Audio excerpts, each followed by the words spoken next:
जब सारा शहर सो जाता है तभी एक नाइटमेयर शुरू होता है। कैसल के अंदर हमें एक आदमी चलता हुआ दिखाया जाता है जो बोलता है बिना किसी अफसोस के, जितनी भी आत्मा मैंने चुराई हैं वह सभी निर्दोष थी, पर मुझे कोई रिग्रेट नहीं है। अगर मुझे वापस जाना है तो मुझे मोस्टर बनना होगा। जिसके बाद हमारा सीन शिफ्ट होता है और हमें कर्मा मीटर के बारे में बताया जाता है। तुम जितने अच्छे कर्म करोगे उतना ही अच्छा तुम्हें फल मिलेगा। अगर तुम्हें अच्छी लड़की चाहिए तो तुम्हें अच्छे कर्म करने होंगे। उसके बाद हमारा सीन शिफ्ट होता है एक आदमी की तरफ जो कहता है होना तो ऐसा ही चाहिए ना, पर मेरे साथ हमेशा इसका उल्टा क्यों होता है।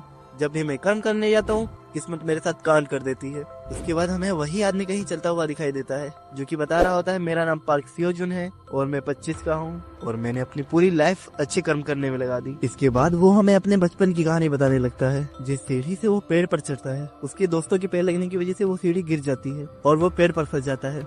वो अपने दोस्तों को बुलाता तो है मगर उसकी आवाज कोई नहीं सुनता। जिसके बाद वो खुद पेड़ से कूद जाता है और उसके पैर में चोट लग जाती है। जिसके बाद वो कहता है मैं खुद ही चढ़ा था, ये तो सही नहीं है। उसके अगले सीन में किस्मत उसके साथ फिर कांड कर देती है, उसके सिर पर बोल लग जाती है।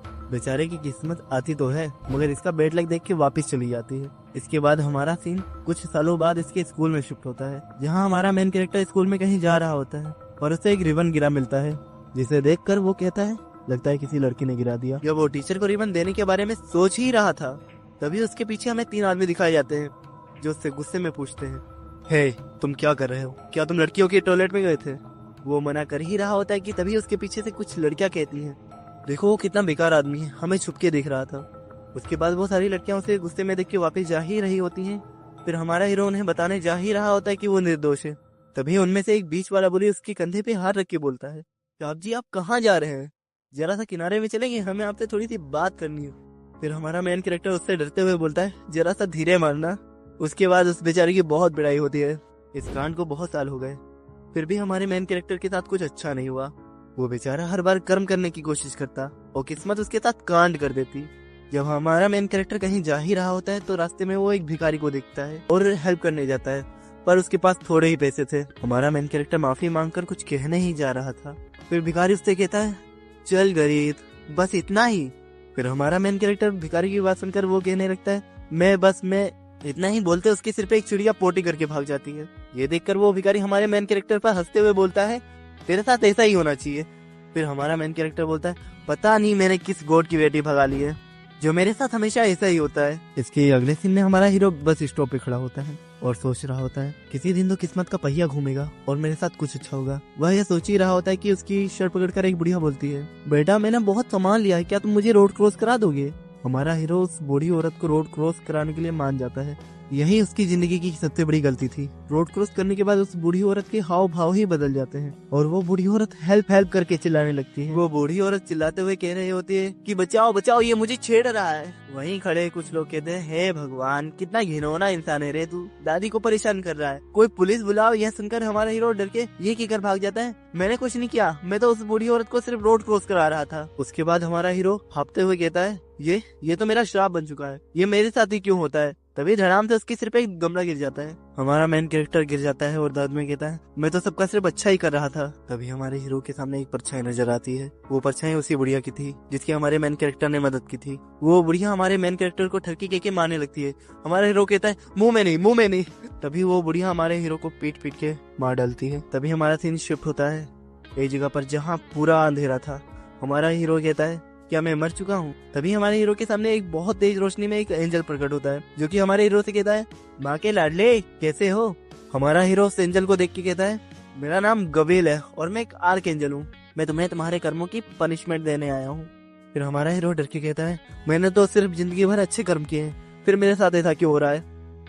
ये सुनकर हमारा आर्क एंजल कुछ सोचता है। आर्क एंजल कहता है ये तो सच है, लगता है तुम्हारी संख्याएं नहीं जुड़ रही हैं। फिर वो तराजू में देखने लगता है पर हमारे एमसी के सारे गुड डेट्स बैड डेट्स में बदल जाते हैं। फिर हमारा एंजल पार्क स्यूजन से कहता है अरे यार लगता है मेरे सिस्टम में ही कुछ गलती है। फिर एंजल हमारे पार्क स्यूजन को कर्मा के बारे में बताने लगता है कि सभी प्राणियों के पास उनका कर्मा होता है जिसके कारण उनके पास पॉजिटिव एनर्जी रहती है, पर तुम्हारे केस में कुछ अलग है, तुम्हारे सारे कर्म पलट चुके हैं। हमारा एमसी कहता है इसकी तो अब तो मेरे एल लगने वाले हैं, अब मुझे सारी जिंदगी नर्क में सड़ना होगा। ये सुनकर हमारा एंजल हमारे एमसी से कहता है बात तो सही है, अनंत कालों के लिए तुम्हारा नर्क इंतजार कर रहा है।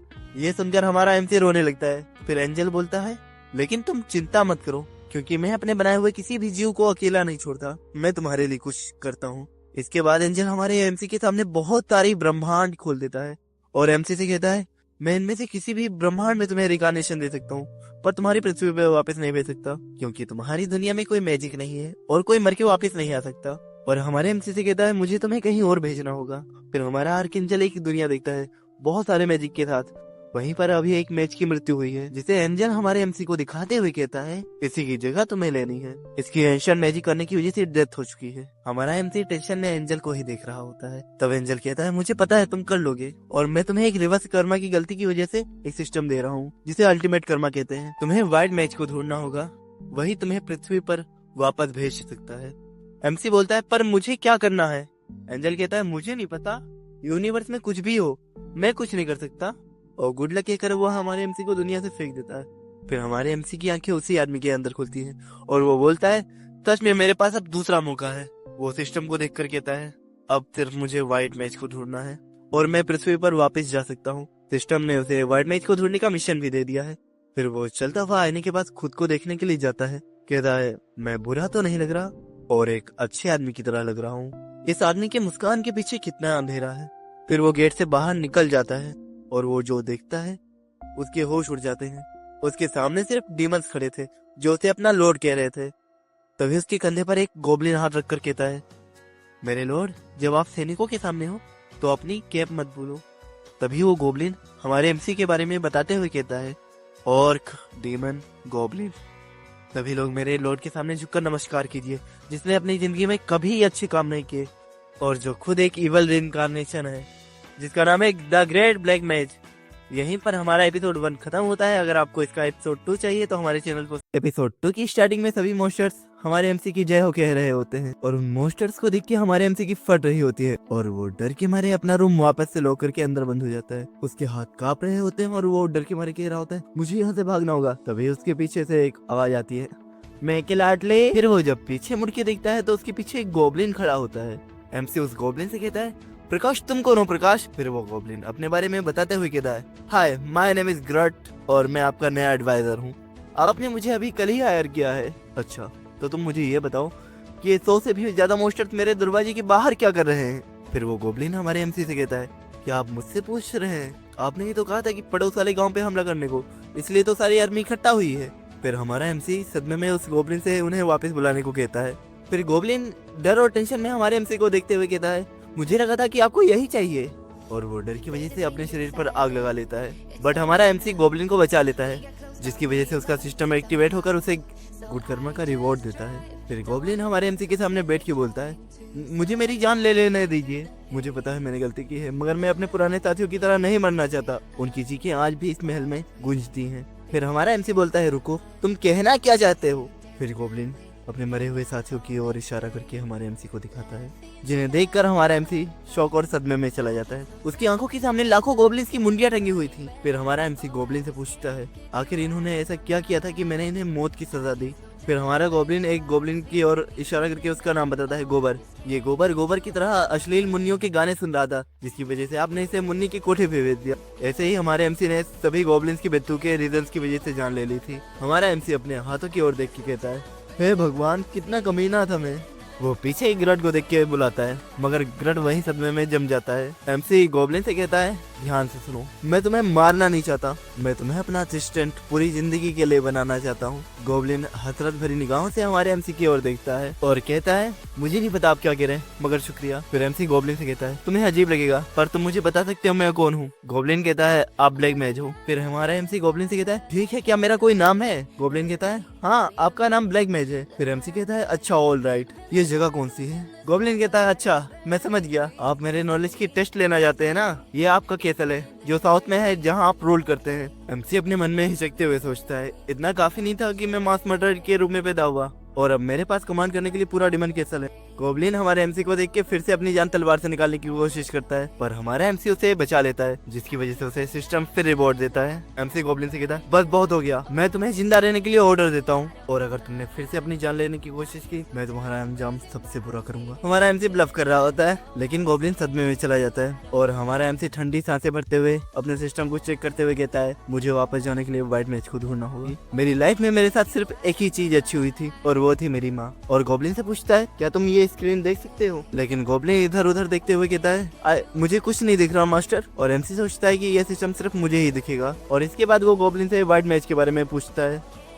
व्हाइट मैच का नाम सुन के वहाँ का माहौल एकदम ठंडा हो जाता है, और गोब्लिन अपने दांत पीसते हुए गुस्से में हमारे एमसी को बताता है। गोब्लिन बोलता है, इस दुनिया में सबसे बड़ा कचरा सिर्फ एक ही चीज है, और वो है व्हाइट मैच। मैं उसका सर काट के आपके पैरों में लाके डाल दूंगा। एमसी बोलता है, तुम बहुत अच्छे हो, मगर इसकी कोई जरूरत नहीं है, तुम बस मुझे इतना बता दो कि वो किस टाइप का मैजिक यूज करता है। गोब्लिन कहता है, वो कचरा डायमेंशनल मैजिक यूज करता है, वो वोर्टेक्स बना के किसी को भी दूसरे डायमेंशन में सेंड कर सकता है। उसने इसी तरह हमारे लाखों भाइयों को कहीं और भेज के मार डाला। एमसी सोचते हुए कहता है, मुझे घर लौटने के लिए डायमेंशनल मैजिक की ही जरूरत है। इसके बाद हमारा एमसी अपनी स्किल्स चेक करने लगता है, मगर उसके पास कोई डायमेंशनल मैजिक नहीं है, जिससे परेशान होकर हमारा एमसी कहता है, हाँ मैं एक ब्लैक मैजिक हूँ, तो मेरे पास डायमेंशनल मैजिक कहाँ होगा? वो गोब्लिन से कहता है कि क्या मैं उससे ये नहीं कह सकता कि वो मेरे ऊपर अपना मैजिक यूज करे? गोब्लिन बताता है कि वो आपका जानी दुश्मन है, वो आपकी मदद करने के अलावा वो मरना पसंद करेगा। एमसी ठंडी आंखें भरते हुए कहता है, ये तो सच है, मगर मुझे जो एंजल ने सिस्टम दिया है वो शायद मेरी कुछ मदद कर सके। और वो अपना सिस्टम चेक करने लगता है। उसे हर अच्छे कर्म करने के बाद लकी पॉइंट्स मिलेंगे, जिससे उसके साथ अच्छे होने की संभावनाएं बढ़ सकती हैं। कहता है कि जब मेरे सारे गुड डीड्स भर जाएंगे तो मेरे साथ कुछ अच्छा होगा, और मैं पहले से एक रड की लाइफ 2 बार बचा के लकी पॉइंट्स कमा चुका हूँ। इसके बाद एमसी अपना लक चेक करता है, मगर उसकी बुरी किस्मत उसका पीछा यहाँ तक भी नहीं छोड़ती। उसके सारे लकी पॉइंट्स एकदम 0 पे अटके होते हैं। एमसी घबराते हुए कहता है कि मेरा ये श्राप यहाँ तक भी मेरा पीछा नहीं छोड़ रहा। इसके बाद इसके सिस्टम में एक नोटिफिकेशन पॉपअप होता है, आपके पास इतने लकी पॉइंट्स हैं कि आप अपना लक अनब्लॉक कर सकते हैं। तो दोस्तों, इसका नेक्स्ट पार्ट देखने के लिए अगर आप हमारे चैनल पर नए हैं तो मेरे चैनल को सब्सक्राइब कर देना, और अगर इस वीडियो पे 50 कमेंट्स और 100 लाइक्स आ जाते हैं तो मैं इसका नेक्स्ट पार्ट आधे घंटे का लाऊंगा। लेकिन आप मेरे चैनल को सब्सक्राइब करना मत भूलना।